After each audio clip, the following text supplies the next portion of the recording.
For a different perspective on the man on the street, you need only look at the works of a rising young painter, as our Rita Braver has been doing. If you look at all of the paintings that I love in art history, these are the paintings where great, powerful men are being celebrated on the big walls of museums throughout the world. What feels really strange is not to be able to see a reflection of myself in that world. So the New York-based Kehinde Wiley set out to create a new paradigm.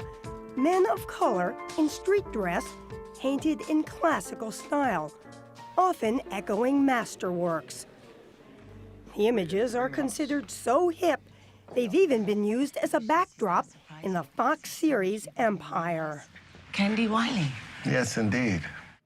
And with paintings selling for as much as $400,000, the work is considered important enough that though he is only 38, a survey of his career is now on view at the Modern Art Museum of Fort Worth, after opening at the Brooklyn Museum. His work has a broad appeal to high art culture mavens, as well as to people who don't know anything about art, but are taken by his references to hip-hop and to street culture.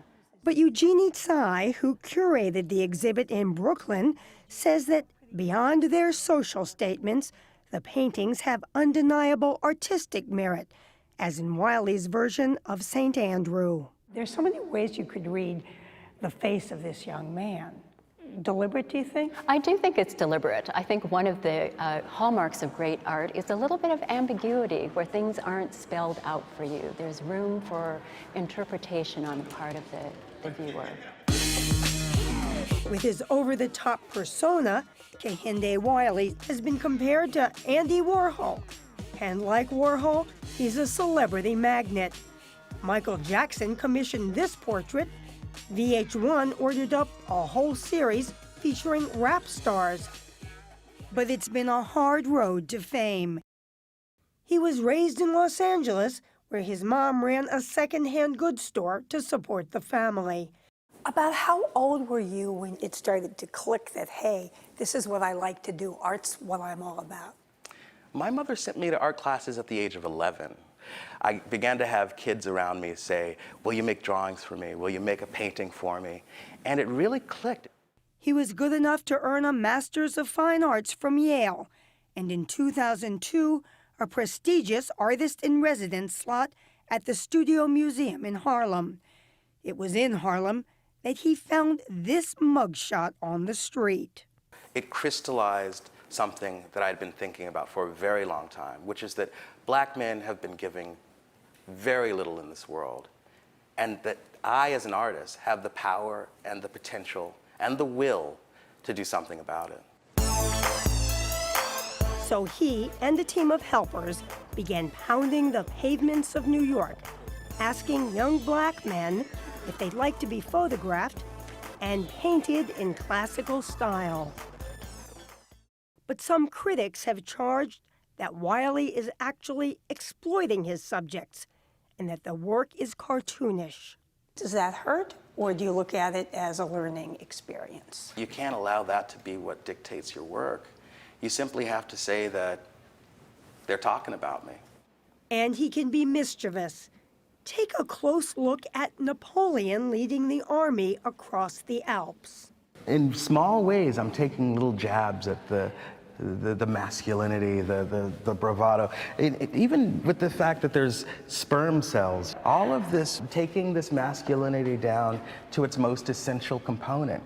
Then there are these intimate portraits in 15th century Flemish style.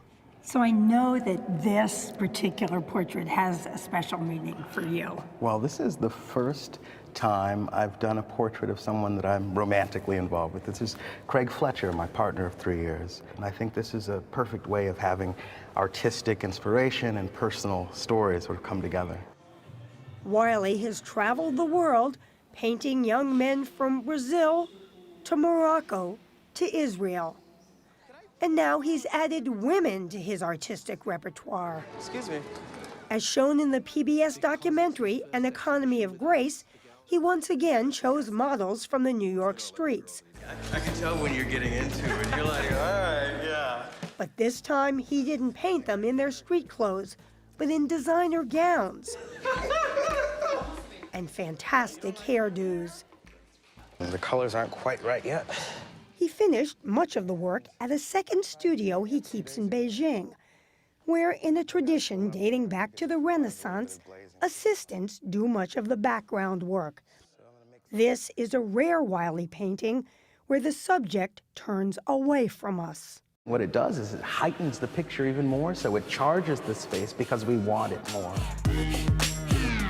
And right now, the world seems to want more of Kehinde Wiley, which still amazes him.